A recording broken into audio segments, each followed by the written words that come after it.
Let's have a look at the two main characters of the story, the Sudanese girl and the man from Scotland. The narrator meets the girl in a cafe there in Edinburgh and falls in love with her. In this story, the two main characters are connected by a religion. Here, religion plays the role of a connecting force. The speaker gets attracted to a girl whose religion is Islam. This can be seen as an attraction more towards the religion than towards the girl. Religion is used as a symbol here. A comparison is drawn between the two versions of Islam. The one is that of the girls, who is unable to understand why anyone like him would want to join the wretched of the world. She associates Islam with herself, with her people, and with Sudan. In Sudan, since independence in 1956, Islam is the largest religion. Muslims dominate all national government institutions. 97% of people are Muslims, including Arabs and non-Arabs. 3% are either Christians or are from other animist religions. There in Khartoum, she has seen Muslims doing different types of menial works. Thus, she doesn't find anything appealing about being a Muslim. Now we have the man's version of Islam.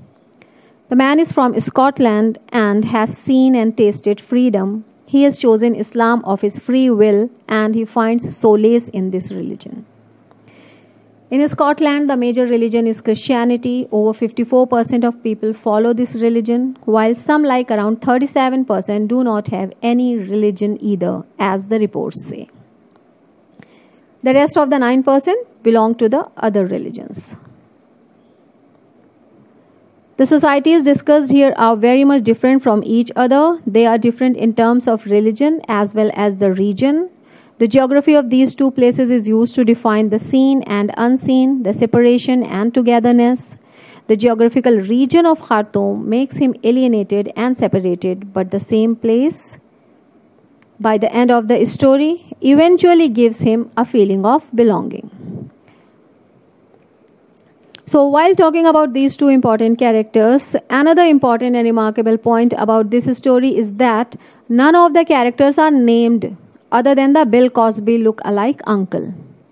The technique of not naming any character also accentuates the theme of identity. Another symbol of identity is the rucksack. When it was stolen, the speaker's identity was stolen in a way. His camera, his passport, and other documents are not only physical proofs of identity, but are symbolic as well.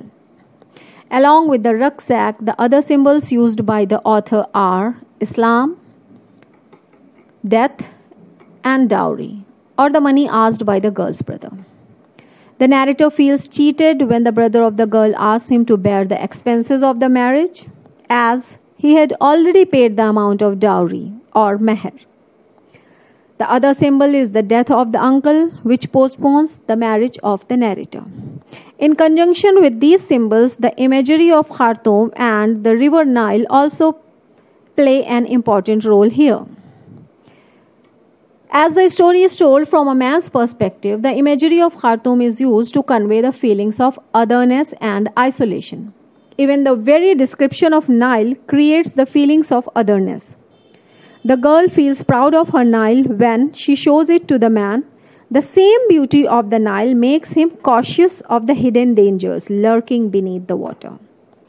Being in a new land, he feels a sense of fear, strangeness, and alienation. The theme of alienation is mixed with the themes of love and relationship. When the speaker reaches Khartoum, he finds himself a total misfit in that new society.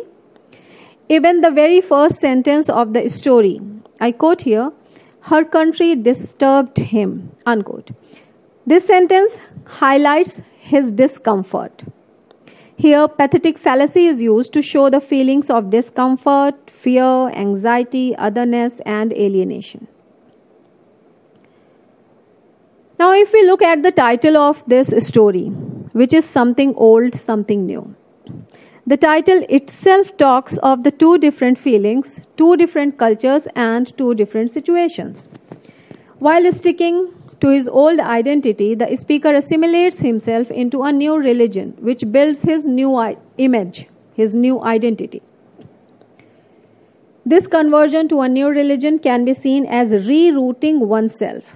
As a migrant settles in a new place and assembles bits and pieces to build his new identity, and yet at times finds oneself alienated from the host society. The speaker with a new religion has a new identity, but his experiences in Khartoum make him feel alienated from that religion too, though for a while only. The story reaches its climax when, at the time of the marriage, the narrator is asked to recite a certain verse from the Quran to prove that he is a Muslim. It happened because of a confusion.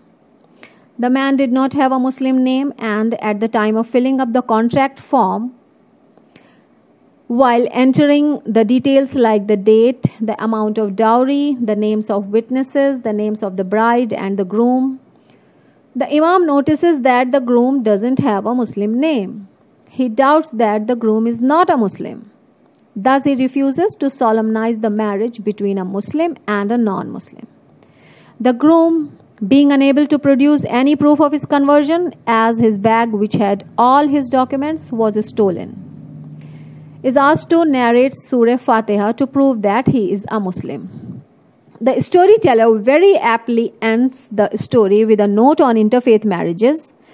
Islam doesn't allow a marriage between a Muslim and a non-Muslim. To have such a marriage, the non-Muslim has to convert to Islam.